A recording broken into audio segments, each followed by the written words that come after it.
कभी जिस बंगाल को हम सोनार बांग्ला कहते थे, जो अपनी समृद्धि, उपजाऊ जमीन और ग्लोबल ट्रेड के लिए जाना जाता था, आज वो राज्य कहां खड़ा है। एक समय था जब पश्चिम बंगाल भारत के औद्योगिक उत्पादन का केंद्र था। कोलकाता, दुर्गापुर और आसनसोल जैसे शहर देश की औद्योगिक बेल्ट की धड़कन हुआ करते थे।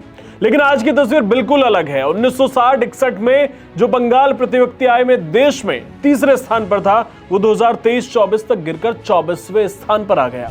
इस वीडियो में हम आपको बताएंगे कि कैसे बंगाल उद्योग के टाइटन से आर्थिक खंडर में बदल गया। उस लेगेसी के बारे में भी बताएंगे जहां विचारधारा ने उद्योग जगत को बर्बाद कर दिया।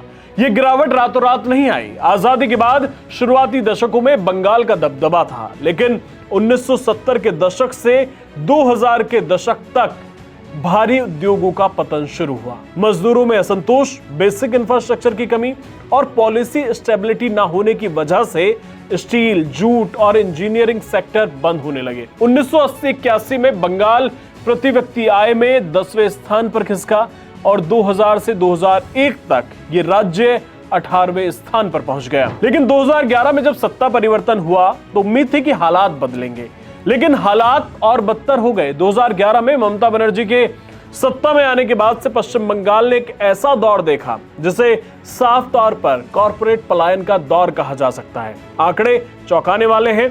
2011 से अब तक लगभग 6,895 कंपनियों ने बंगाल छोड़ दिया है।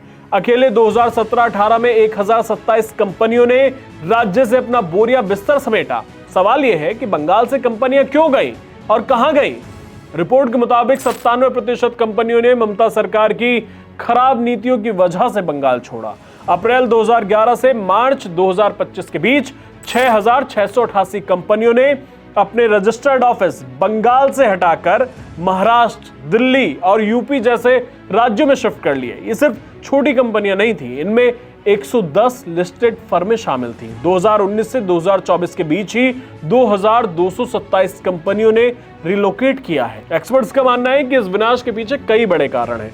बंगाल में हफ्ता वसूली ने बिजनेस के रिस्क को बढ़ा दिया। कुछ जिलों में सिंडिकेट राज की वजह से भी उद्योग बंद हो गए। पश्चिम बंगाल में उद्योगपतियों ने जमीन को लेकर अराजकता और नीतियों में बार बार बदलाव की वजह से हो रहे नुकसान से अपना बिजनेस बंद करना बेहतर समझा। बंगाल में ना तो कोई आईटी बूम आया, ना मैन्युफैक्चरिंग सर्ज और ना ही कोई स्टार्टअप इकोसिस्टम बन पाया। जब उद्योग खत्म होते हैं तो सबसे ज्यादा चोट आम आदमी को लगती है।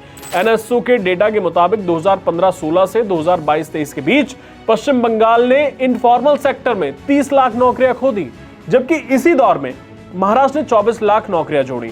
यह नुकसान बहुत बड़ा है क्योंकि एमएसएमई और छोटे उद्यम ही सबसे ज्यादा रोजगार देते हैं। Talented graduates, engineers, doctors Bengal से बेंगलोर, हैदराबाद, पुणे, दिल्ली पलायन कर रहे हैं। बंगाल जो कभी एक इकोनॉमिक इंजन था, आज एक लेबर सप्लाइंग स्टेट बनकर रह गया। आने वाले चुनाव में फैसला बंगाल के लोगों को करना है कि क्या वे ऐसा ही राज्य देखना चाहते हैं या बदलाव चाहते हैं और अपनी खोई हुई पहचान और गौरव वापस पाना चाहते हैं। धन्यवाद।